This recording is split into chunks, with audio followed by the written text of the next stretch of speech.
Desperate to be bred. Breeding 10-pack.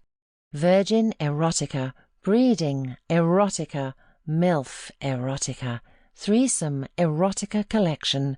Written by Kimmy Welsh, Tori Westwood, Connie Cuckquean and Millie King. Narrated by Sierra Kline, Minka Tomlinson, Alison O'Keefe and Edie Olliver. Truth or Dare in My Boss's Bar. Age gap breeding 10. Breeding erotica, age gap erotica, older younger erotica.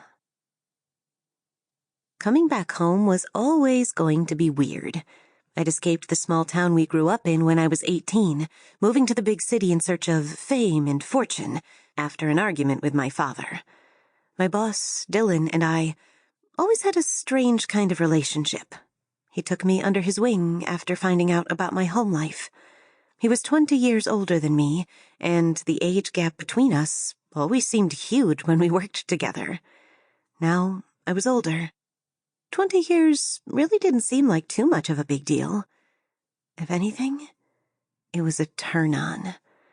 We talked on the phone a couple of times while I was away, and he seemed genuinely interested in how I was doing, even more so than when I worked for him.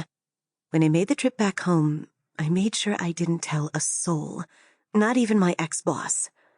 He didn't want a welcome party. Truthfully, I don't exactly know why I went back at all.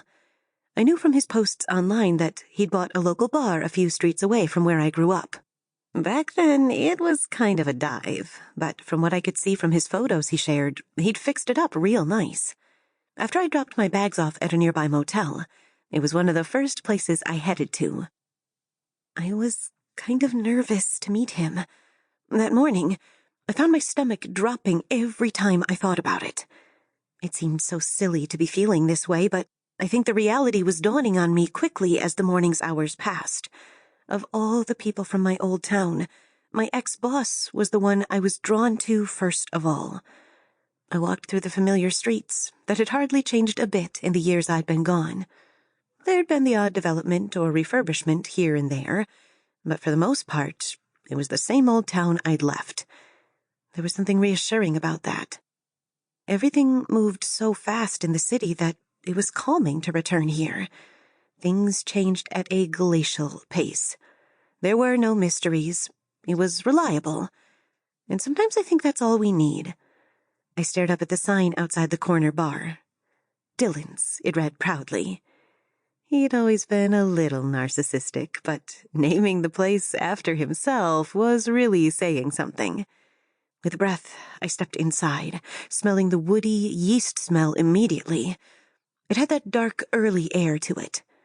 Bars weren't designed to be enjoyed in the day, and this was no different. The patrons in there were all solitary, glancing over to the woman who had interrupted their drink. I stood there in my white cardigan, yoga pants, and boots, and looked back until they stared down at their beers. I spotted Dylan, leaning on the patron's side of the bar and staring up at the television in the corner that showed silent images of the news. "Another missing kid," he sighed as I got close up behind him, shaking his head at the television.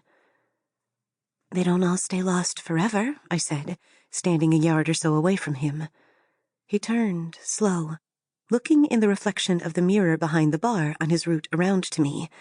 By the time he faced me, he was smiling from ear to ear. "Taylor," he cried, rushing forward off the chair and swooping me up in his big arms. I hadn't expected the reaction. At first, I was taken aback, but in the safety of his embrace, I felt a belonging that I hadn't experienced in so long. I squeezed him tighter and breathed in his oaky scent. "God, it's good to see you," he beamed, his brown eyes sparkling. "When did you get in? Why didn't you say you were coming?" I looked around, embarrassed. When I noticed that no one in there was paying a bit of attention, I started to relax. "Earlier this morning." "Where are you staying? You should have told me. There's a room above the bar." I laughed. Dylan was going off at 100 miles an hour, doting on me in ways I never thought he was capable. "When did you get all concerned?" He looked down and shifted his weight. "You want a drink?" Sample complete. Ready to continue?